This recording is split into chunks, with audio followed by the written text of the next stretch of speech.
Well, what's up in there, guys? Brian here at 3TG, here bringing you another episode of my weekly Q&A show to top people's questions, where I answer all the questions that you awesome fans have sent me over the past week. This episode is definitely a bit longer than last week's episode. We got more questions. They're less personal, but I think they're primarily much more game focused, which, I think is always a good thing. So, starting off real simple with the first question coming from Phantom Cities. You want to know, who is my favorite Star Wars Expanded Universe character and why? Oh, that's an easy one. My favorite Expanded Universe character, or EU character, has to go to Kyle Katarr.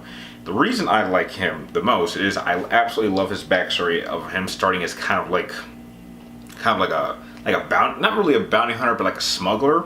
So he kind of has like a connection to someone like Han Solo, who finds out that he's Force sensitive, and then when he picks up his father's lightsaber, who his father was a Jedi, he kind of has a very interesting journey. I mean, when you just look at his entire lifespan of everything he did in the Dark Force games, and then what he did when he joined part of Luke Skywalker's Jedi Academy, and then when you see what he would do to go on, dealing with the situation involving, Darth Kaius, incredible story. I absolutely love his viewpoint of the Force. In fact, I think I mentioned this in a video, which I might end up redoing in about a month. If I could pick any Jedi Master for me, that's the guy I would pick over just about anybody else. So yeah, I think that's just a quick summary of why Kyle Katarr is my favorite Star Wars EU character. Next question comes from Santa Sharpina. You want to know, do I agree that the notion that a darker and morality gray story will be automatically better than a more lighthearted story with a much more traditional white and black morality? Believe it or not, I actually do believe in that, because I think it reflects the reality of life.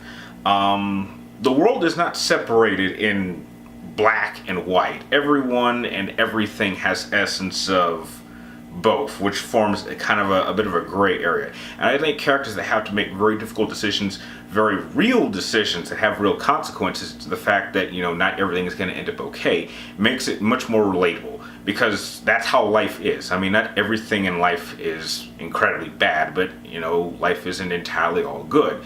And there are definitely moments of struggle, and I consider those the gray areas, and it's your ability to persevere through those game moments that builds character. And I think stories that get that point are just much more memorable, at least for me. When you have a black and white story, then most of the time you're going to get a good ending, because as humans we like happy endings. We don't like when things go terribly wrong.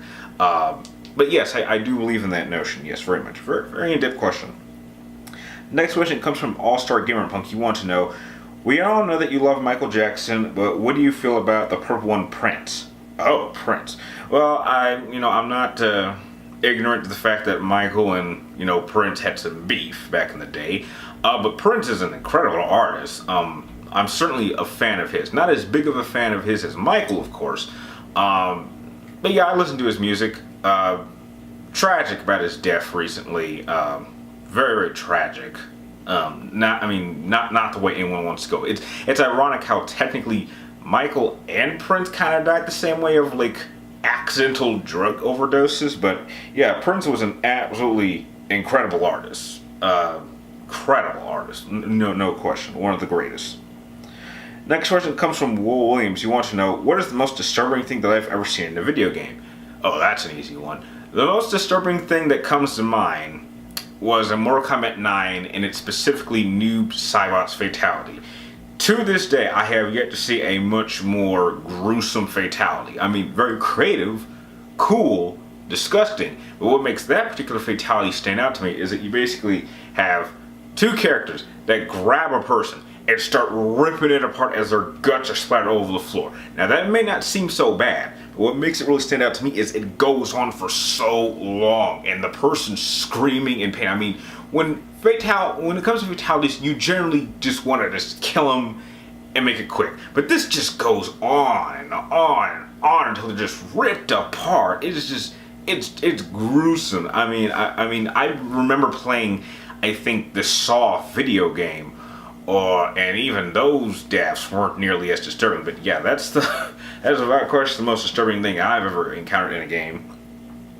Next one comes from, I believe, the only newbie of the episode, so welcome. I mean, your name, I think you're a newbie, but your name seems very familiar to me, so I may be wrong. but you go by the name of Damian Larson. For some reason, that name just sounds so familiar for me, but I can't be sure. And you want to know, what do I think of Perfect Mayhem 82, and which of his videos is my favorite? Well, actually, Damien, some people probably haven't realized this, but the current format that I'm using for my Versus series for Season 5 is actually based off of his model. The model I had been using for my Versus series for the first 4 seasons, last 4 years, was actually based off of how the Jedi Council does their Versus series. But I decided to change it up to another format. And he is perhaps even more to the point than I am. I added a little bit more detail, which is why my videos are about maybe at least like 10 minutes longer than he usually makes them. But yeah, I'm definitely a fan of him.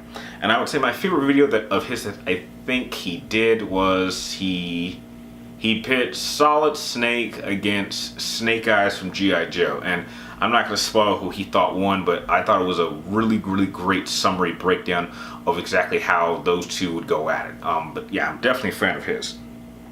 Next question comes from Good Neutral Evil Chaos. You want to know, Devil May Cry 4 stated that angels do exist, but they're never mentioned again. What is my theory as for why angels are nowhere to be seen? Perhaps because they're up on the higher plane, and they just don't feel like coming down here to Earth and dealing with all the crazy stuff that happens. As demons, you want to rise up. You want to rise up. With angels, you never want to look down. You're already on the highest plane, so why on earth would you want to come down to Earth and deal with all the crazy stuff that we have to deal with? That's just my theory. Next question comes from Queen Vivalida, and you want to know, what were my thoughts on Lucia being absent in Devil May Cry 5? I was very, very upset about that. Lucia is still my favorite Devil May Cry female character in the franchise. However, I am aware that she is kind of mentioned in the prequel book that leads into Devil May Cry 5, but I'm a little bit upset that she really just doesn't do anything. I mean, she meets up with Dante after all these years. Because of what she is, she doesn't age, and so she looks almost identical to how she was in Devil May Cry 2. I would have expected that they would have changed her look. And from what I can recall, she just doesn't do anything. She just kind of stands there, and apparently there's some sort of aspect of her character who says she has feelings for Dante, which I was not aware of in Devil May Cry 2. But yeah, I'm really upset that she wasn't even mentioned or didn't even get a cameo in Devil May Cry 5. I mean, I would love for them to release some DLC content. But yeah, I personally was just disappointed with how little she was actually in Devil May Cry, or how little she's connected to Devil May Cry 5. How it's only limited to the book. And the last question of the episode comes from Shadow Wolf, and you want to know, let's say that a game developer asks me to join in making a game and review, and I can make changes to it. What would I do? Okay, well, here's the thing, Shadow Wolf. I actually went to college for game design, so I absolutely know the entire process and how stressful and how difficult it can be to make a video game. I personally would not accept it.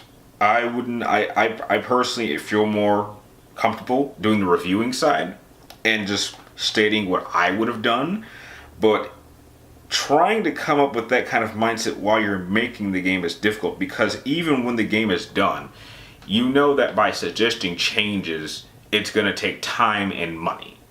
And, developers have to have deadlines. I mean, and as much as we would all like to think that, you don't want to release a game unless it's in the best condition, we know that's not always the case. And there's definitely some, top-level AAA titles that were incredible games, but had, tiny flaws that had the game waited, another month or two, they could have easily fixed that. But, in this damn age where we have constant patches that try to fix these problems while the game is already out, you just wouldn't be able to make those kind of decisions.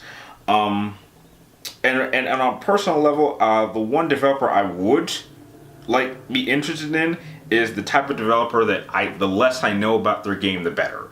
So no, I probably would not accept. I would not accept this opportunity. It sounds fun.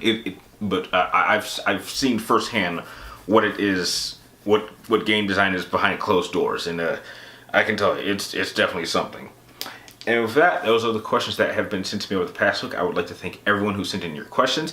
Now, if you happen to remember that you sent in a question but didn't hear it in this video, be sure to check the comment sections of the last video, because chances are your question was answered there.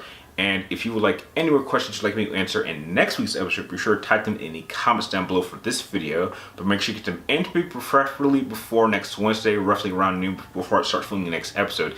And if you want to increase your odds of getting your question answered in the video, just have it be a question that requires a bit of depth to go over, instead of just like a one-word answer. So with that out of the way, I would like to thank you guys for watching. You're awesome, and I'll see you next time.